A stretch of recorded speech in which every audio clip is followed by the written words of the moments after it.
Sandy?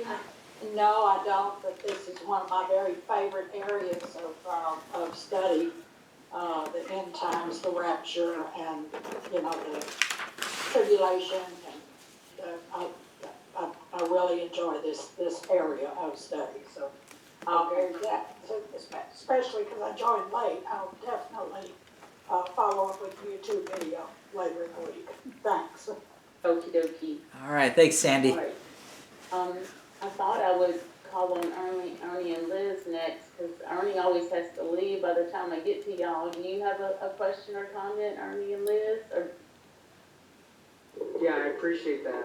I gotta go and take care of Dad now. So, the only thing, a good study, and, but I was just gonna make one comment, Eric, in that we can see how the book of Hebrews is gonna be such a big help to those Jews in the tribulation, because they're going to have to understand that Christ, who came the first time, is their great high priest, and that he is the one they can't look to the temple and all that at that time. So. Yeah, that's a good point, because in Hebrews it goes over the Levitical priesthood. And then it talks about Jesus being of the Melchizedekian priesthood order, and that's a higher priesthood. And that he provided himself as a sacrifice rather than the animal sacrifices. So if they understand that, and then they see what the Antichrist is doing with the animal sacrifices, then they can say, wait a minute here, this isn't Christ, because the Bible tells us that the Christ is of a higher order than the Levitical priesthood. So I think you're right there. It tells you... and it makes it clear, too, in Hebrews that he had to give himself as a sacrifice. And the Antichrist, he's certainly not going to do that, So, that's a good point. The book of Hebrews will really help the little flock in the tribulation period.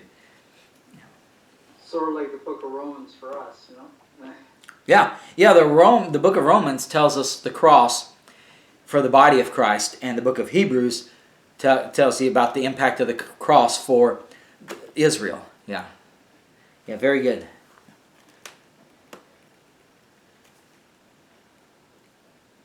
Clint, do you have a question or comment?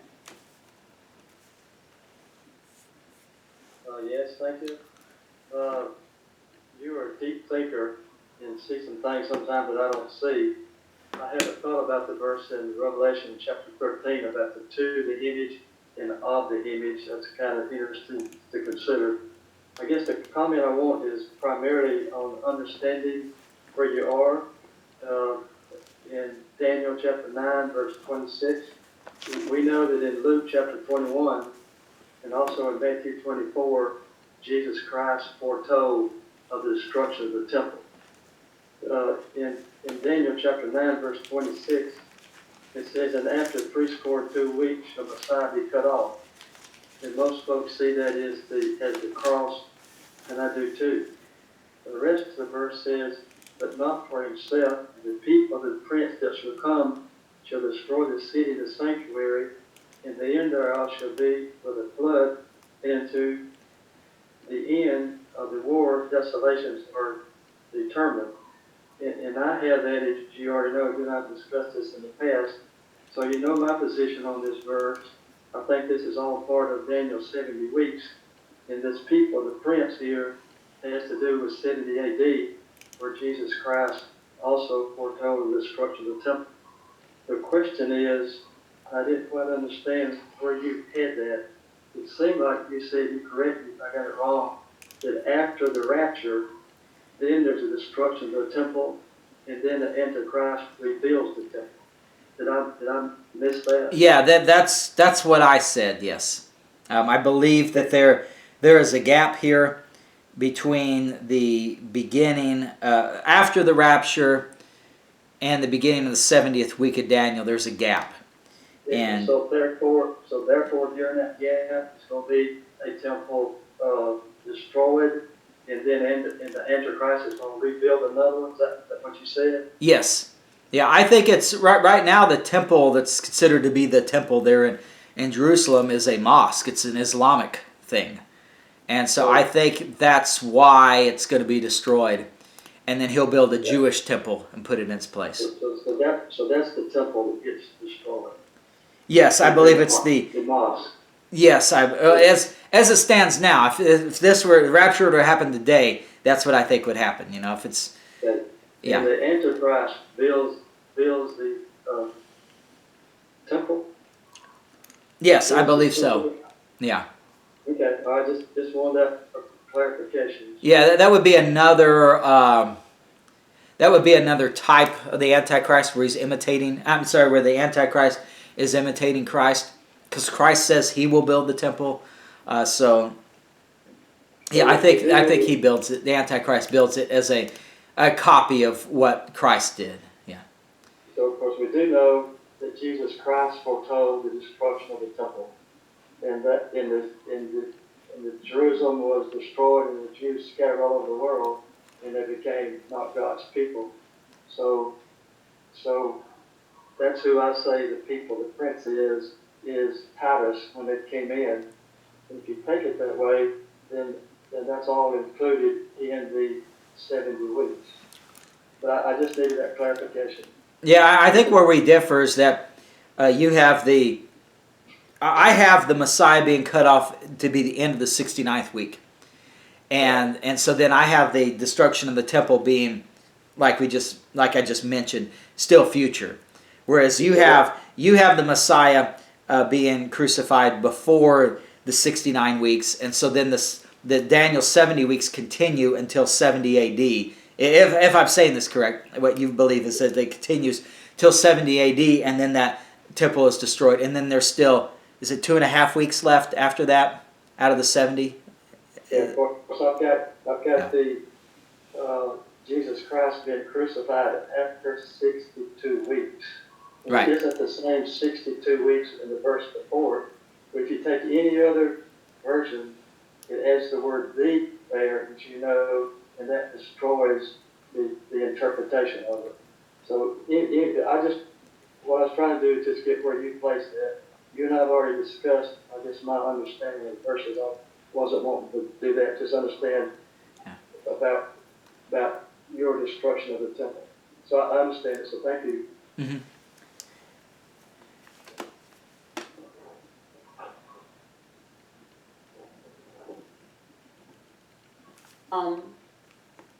Gail Brule, do you have a question?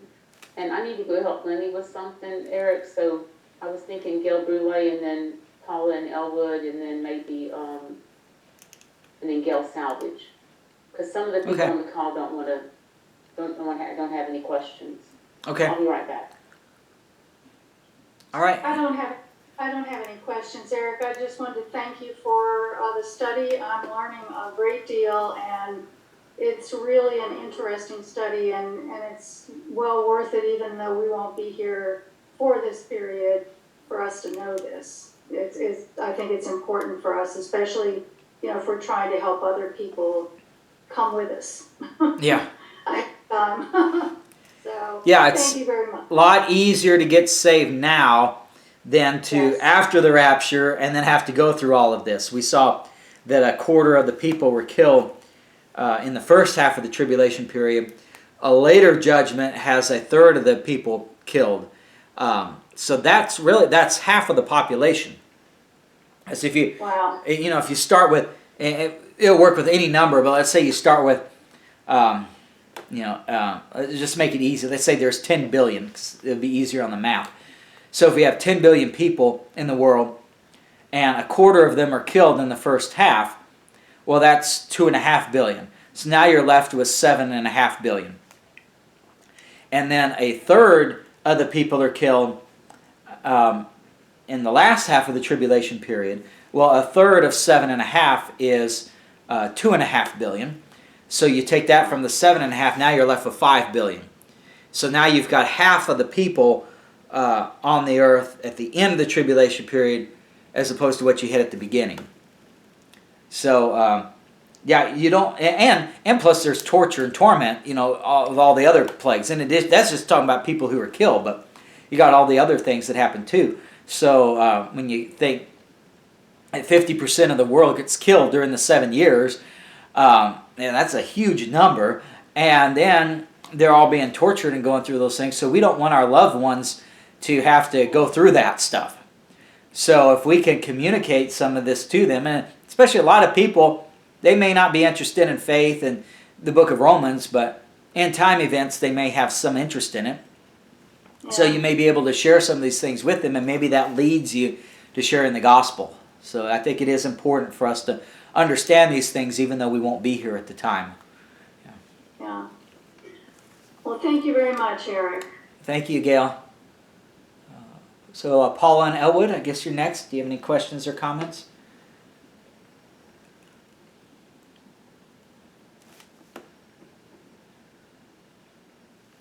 Can you hear me?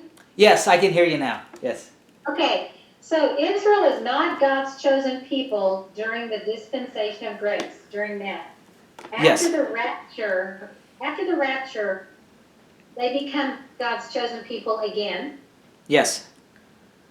So those who are not from the house of Israel, are they, how do they become part of God's chosen people to be saved, or do they not?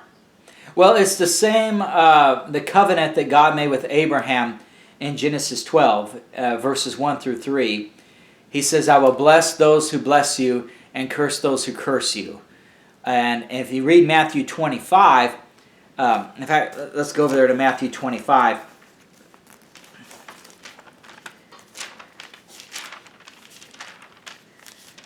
Matthew 25, starting in verse 31. There is the judging of the Gentiles. It says in verse 31, when the Son of Man shall come in his glory, and all the holy angels with him, then shall he sit upon the throne of his glory, and before him shall be gathered all nations. So that would be the Gentiles. And this is Israel's program because we're in Matthew. And he shall separate them one from another, as a shepherd divideth his sheep from the goats. Verse 34, the sheep are blessed of his Father. And verse 41, the goats are cursed into everlasting fire. So the blessed, in verse 34, inherit the kingdom prepared for you from the foundation of the world. But the cursed, in verse 41, go into everlasting fire prepared for the devil and his angels. So the way you're blessed and get to go into the kingdom, for the Gentiles here, it says in verse 35, for I was a hungered and you gave me meat. I was thirsty, you gave me drink. I was a stranger and you took me in. Naked and you clothed me. I was sick and you visited me. I was in prison and you came unto me. And he says in verse 40, insomuch as ye have done it unto one of the least of these my brethren, that's Israel, ye have done it unto me. So basically, if you're a Gentile in this time period, and you can think of it as that the Antichrist is going to be a Jew.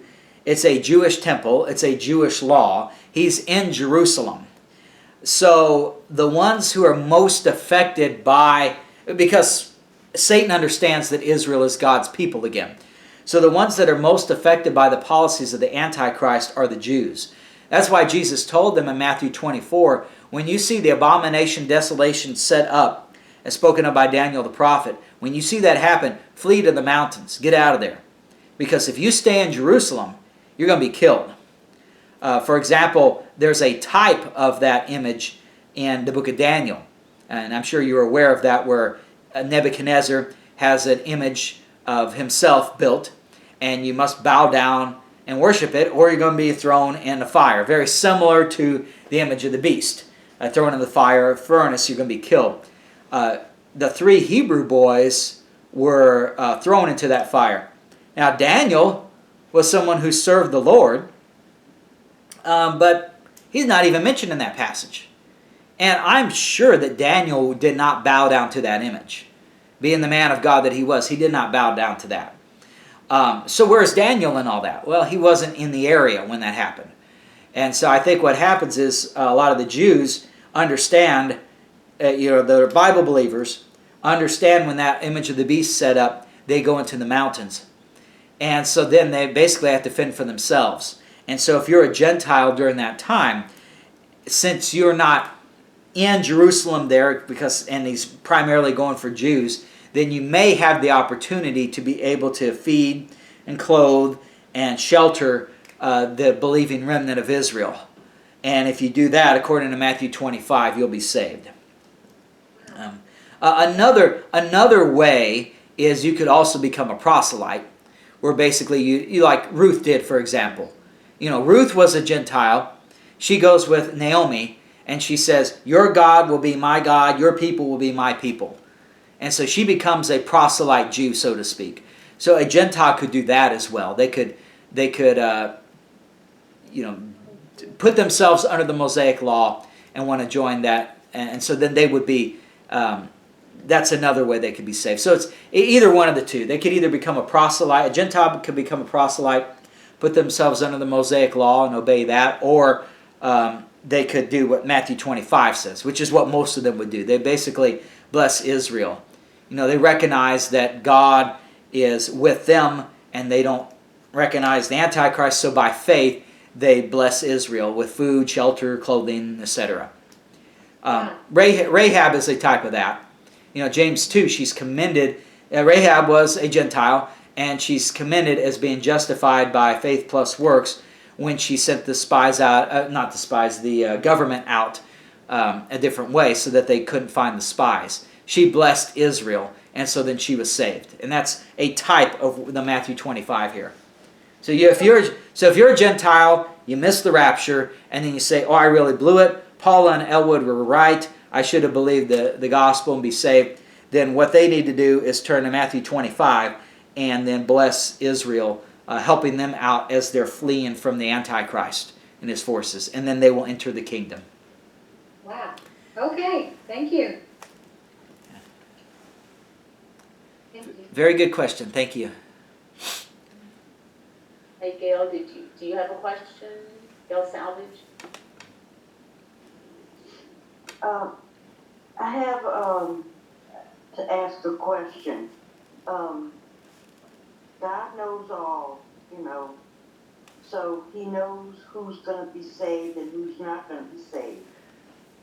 During the time that you're not saved, don't you think that God protects you until you believe?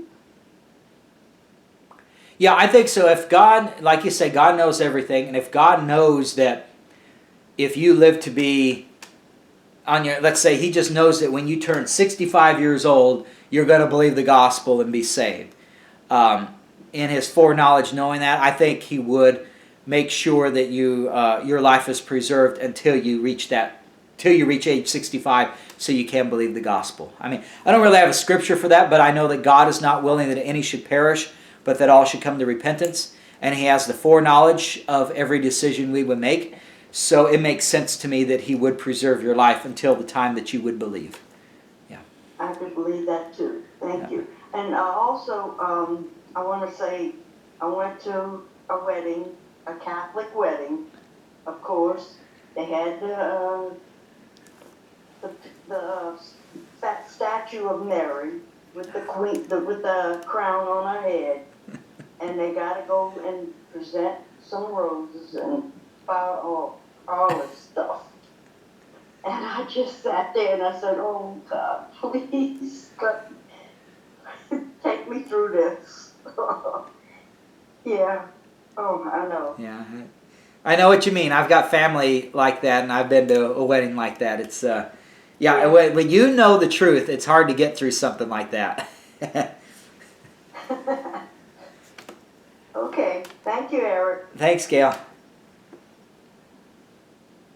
Hey, Connie, do you have a question or comment? Lenore said thank you to everyone for all the prayers. She's really grateful. And Gail, I want to tell you, I gave the Blessed Mother a bouquet when I got married, too. But at the time, I was told that was a good thing for me to do, because we were Catholic. Of course. But anyway, I wanted to ask you on, let's see, going back to Revelation 6. It's when you start the chapter, it says when the Lamb, so that's Jesus, correct? Revelation 6. Yes, that's Jesus. Yeah. Okay, so then when you get down to verse 4, And there went out another horse that was red, and a power was given to him that sat thereon to take peace from the earth. So Jesus gave this, whatever, who is he? Well, all of these horses, they're called the four horsemen of the apocalypse. You'll hear people call that. Yeah. Basically, I think they are devils.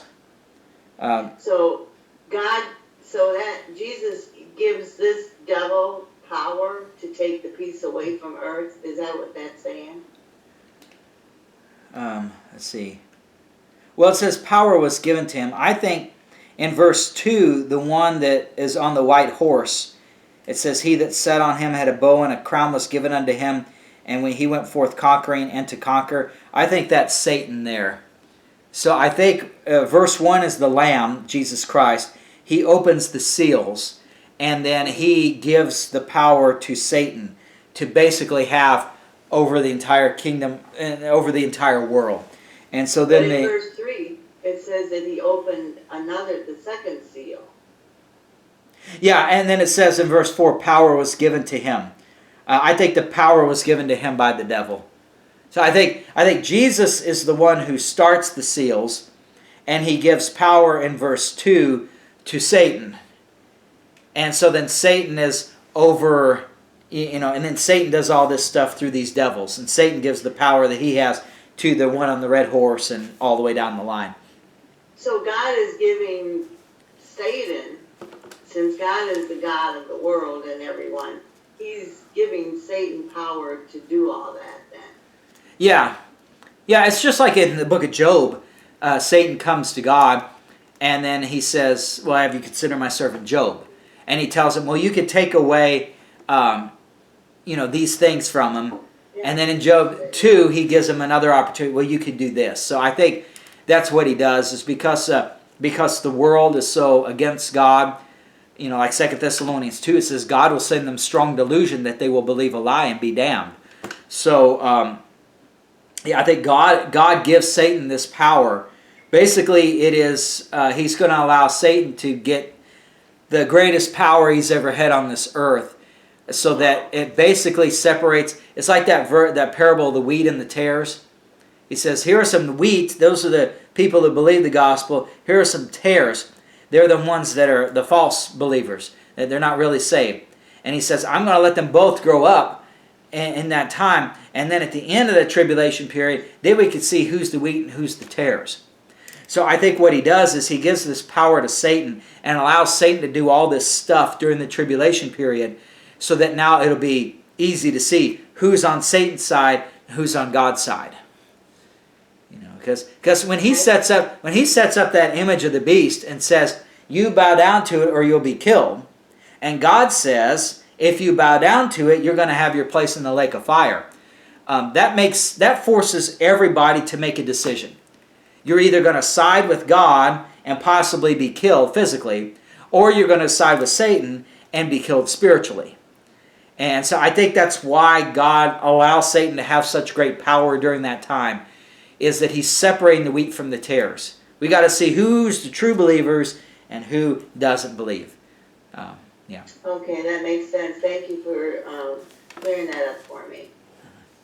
It almost seemed kind of spooky when I was reading it.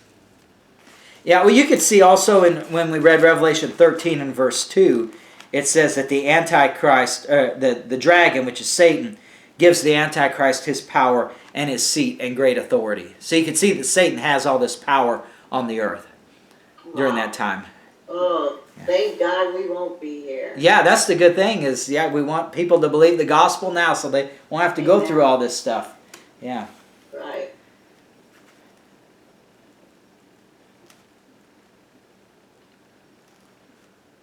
Before I go to Brother Brown, I wanted to read a few of the chat messages. Doug and Jennifer said, thank you, Eric. Really appreciated the study on a traditionally very difficult topic. We unfortunately have to run, so I hope everyone has a blessed week. Philippe said, no comments or questions. Great Bible study. Thank you, Eric. Hope you feel better soon. And Dan said, no questions. Great study.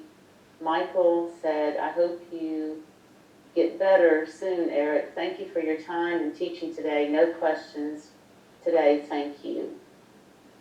And then Stan said, thanks, Eric. No questions or comments. So, Philippe has his hand raised. Hey, Philippe, you want to say something before Jerry? You can unmute yourself.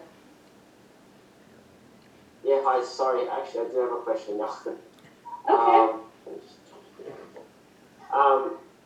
It's just, I was just thinking about, in Revelation 6:2, it says, I saw, behold, a white horse, and he that sat on him had a bow. But it doesn't talk about, like, a bow and arrow. Like, there's no mention of arrows, just a bow. I don't know if this is far-fetched, but in Daniel 11:37, it says, neither shall he regard the God of his fathers, nor the desire of women. So, if the Antichrist could possibly be gay to be against God, and we know that most gays, the symbol of gays is a rainbow, could that somehow, that he sat on him had a bow, could that be like a sign of him being gay? I know that sounds far-fetched, but...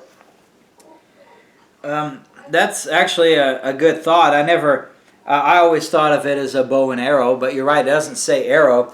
And when you read, we think of it as a rainbow, but when you read the story of Noah and the flood in a King James Bible, it's not called a rainbow there, it's called a bow. Just a bow, yeah. So, I've never really thought of that, but that's actually a really good thought there, especially when you consider how that the gay agenda is forced on you, so to speak, so much here lately. Anyway, maybe it's leading up to that. Yeah, he doesn't have the desire of women. I think that does refer to him being gay.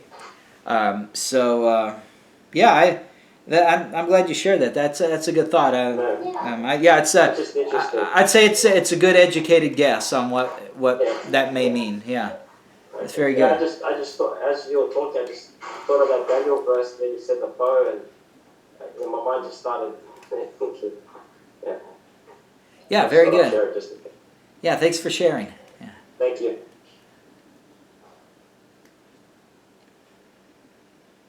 All right, Jerry, your turn.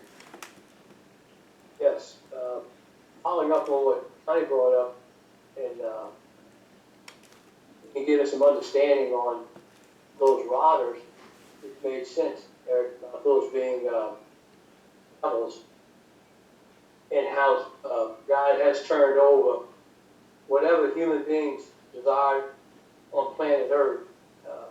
He'll give it to you, whichever way you want to go, because of the free will, and He will allow you to pick your path. And here comes all this great destruction for planet Earth. Is chapter 6 in the same time frame as chapter 12? I know it's mid-trib in chapter 12, because there you see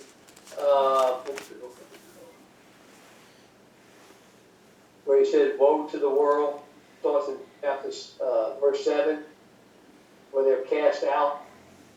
And chapter 9, 12:9, the great dragon was cast out the earth certain, which deceived the world.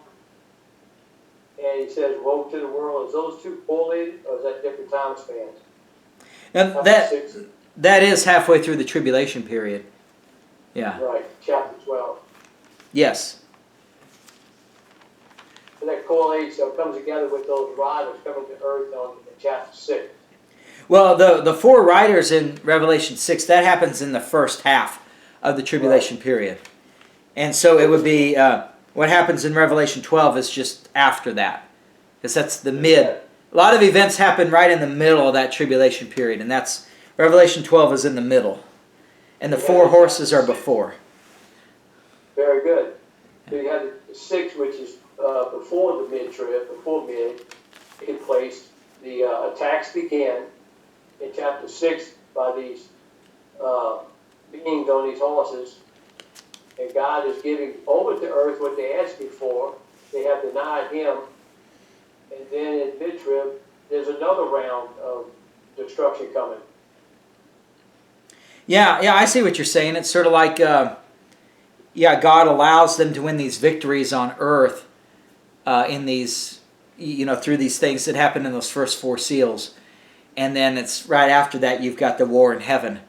So yeah, that's probably, if those are devils on those horses, which I believe it is, then then they just go right into that war in heaven after that first half. And they probably have a lot of confidence after the destruction that they accomplished in the first half, but then God wipes them out. Okay, very good. Great study. It's helping me and a lot of other people here, and people it's going to continue to help. There's so much confusion has been brought about from the out of confusion. So, another thing is, at least I'm gonna call the manager of WSHO and owner and see if he'll do a little commercial for us a couple of weeks before the Calvinist conference that Eric's going to do. And he usually does those things, and maybe we could put some wording together and reach out to the listening area for anyone that's interested in coming in from WSHO listening area to be part of that Calvinist teaching. I have some nephew that's caught up in that. I'm going to invite them. When is that going to be? Yeah. It's the last Saturday in April. Okay. April 30th. Yeah. April 30th. At the same hotel that we had in December. We're renting that conference room. I'm going to be teaching a conference on Calvinism on April 30th. Okay. Yeah, in Slidell. Yeah, at that hotel. Yeah. All right. Isn't there on that radio station that Richard Jordan is on? Isn't there somebody who is a Calvinist who teaches on there as well? Oh, that has to be. I was just thinking if there are, then you probably got some Calvinists who listen to that broadcast, and maybe they would be interested in the conference. If they hear it advertised. And yeah, they're on there. I don't know them by name, but the doctrine of Calvinism. It's strong throughout Christianity. Yeah. Very, very strong. It's right here in high area, Slidell, all over the place. Yeah. On Brother Steve, again, what I do, I didn't hear from him. It was with Saturday. We spent time with him on the phone. That would be the 21st. So maybe the 15th, 14th. But Laverne and I put him on a speakerphone. We chatted with Steve a while. He was very weak. I give him a few days. I know other people are calling, and I'll text Steve. So on the 24th, I text him at 9:30, and I put 2 Corinthians 5:17 because I remember Steve telling me that was his go-to verse as he was coming into understanding grace many years ago. Under teacher we used to listen to, Bob George would be able to do that.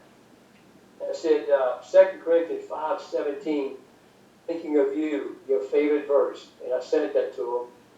And he came back today at 11:59, thinking of you too, brother, but on the weak side right now. We'll get back to you on a better time. So a text with anything, a verse, several verses or whatever that you would, if you were standing in front of him, you'd like to say to him just a short, quick, how you doing? Pick out a verse you like that would encourage him, and just say hello to him, and I think that would help him a lot. He enjoys that. Yeah, that's very good, Jerry. I know when I was in the hospital, thinking of what I was going through and what Lana was going through, it was verses that came to mind that were the great comfort to me. So, yeah, if you've got some verses, I mean, God's the God of all comfort, and He does it with verses, with sound doctrine. So that's a good idea. Send Steve a verse or two. Encourage him with the Word.